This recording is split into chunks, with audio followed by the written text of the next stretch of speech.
আমার কাছে যেটা মনে হয় গণতন্ত্র হচ্ছে যে স্বাভাবিকভাবে যে বৃহত্তর জনগোষ্ঠী যেভাবে দেশ চালাতে চায় সিস্টেমটাই হচ্ছে গণতন্ত্র, যদি তাদের কথা মতো দেশ চলে। অর্থাৎ জনগণ কথাটা কিন্তু খুবই আপনার আপেক্ষিক। আমরা তো সবাই জনগণের প্রতিনিধি। আমরা যখন নির্বাচন করি জনগণের প্রতিনিধি হয়ে আসি।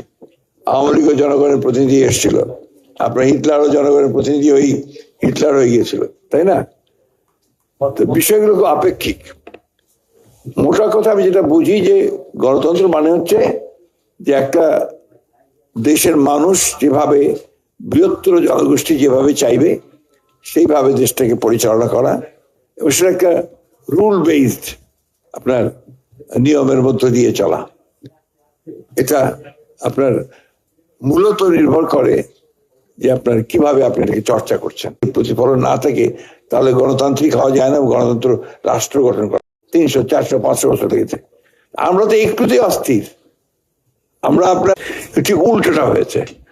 আপনার শেখ মুজিবুর রহমান সাহেব আওয়ামী লীগকে নিয়ে এই দেশে একটা চরম দুঃশাসন, গণতন্ত্র বিরোধী একটা স্বৈরাচারী শাসন চালিয়ে গেছে, এবং শেষ পর্যন্ত একটা একদলীয় শাসন। আপনি দেখুন আপনাদের যে আমাদের তথ্যমন্ত্রী হিসাবে যে বিভিন্ন প্রতিষ্ঠানগুলো আছে, একটা তথ্য কমিশন আছে না, তারপরে মাস কমিউনিকেশন আছে, পিআইডি আছে, সেই প্রতিষ্ঠানগুলোর অবস্থা দেখুন কি অবস্থা হয়েছে। সেগুলোতে কিভাবে এক একজন এক এক সময় সে এক একভাবে চিন্তা ভাবনা করে কিভাবে সেগুলোকে বিনষ্ট করেছে। আমি আপনাদের সঙ্গে চলাফেরার কারণে আপনাদের সমস্যাগুলো আমি কিছুটা অনুধাবন করতে পারি। কারণ যে কথাটা আমাদের তথ্যমন্ত্রী সাহেব বললেন, যে মূল বিষয়টা হচ্ছে যে এখানে তো মালিক পক্ষ একটা বিরাট পক্ষ, এবং আমাদের দেশে মালিক পক্ষ কারা সেটা আমরা খুব ভালো করে জানি সবাই। লোন হাজার হাজার কোটি টাকা নিয়েছেন এক একজন, আর লোনের জন্যই তাদেরকে কিন্তু সবসময় বেশিরভাগ সময় সরকারের মুখাপেক্ষ হয়ে থাকতে হয় বা তাদেরকে দাবিদারি করতে হয়। এমন সাহসী ওই ধরনের কারো পক্ষে সম্ভব না যে তারা আপনার সরকারের সমালোচনা করবে, সেটা খুব রেয়ার কথা।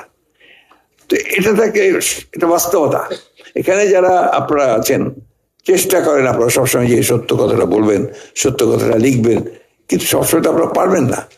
আমি এখন জানি এখন তো সরকার যেটা আমাদের তথ্যমন্ত্রী সাহেব বলেন যে সরকারের কোনো চাপ নেই। তথ্যমন্ত্রী সাহেব নিশ্চয়ই আপনাদের কোথাও ফোন করে একজনও বলেননি যে এটা কেন লিখলেন বা এটা লিখলেন না কেন বা দিলেন কেন। তখন তো আপনারা একদিন বলেছেন যে আমরা নিজেরাই ঠিক করে নিই যে এটা লেখা উচিত হবে কি উচিত হবে না। তো সেটা আপনারা কেন করেন? এখন তো করার কোনো দরকার নেই, প্রয়োজনে কেউ তো আপনাকে তুলে নিয়ে যাবে না বা আয়না ঘরে দিয়ে দেবে না। Write the truth. তো এই জিনিসটা আপনার নিজের উপর নির্ভর করবে আমাদের। আমরা যারা গণতন্ত্রকে টেকসই করতে চাই, আমার প্রথম কথা হচ্ছে সেই গণতন্ত্রকে টেকসই করার জন্য এটাকে আমাকে চর্চা করতে হবে।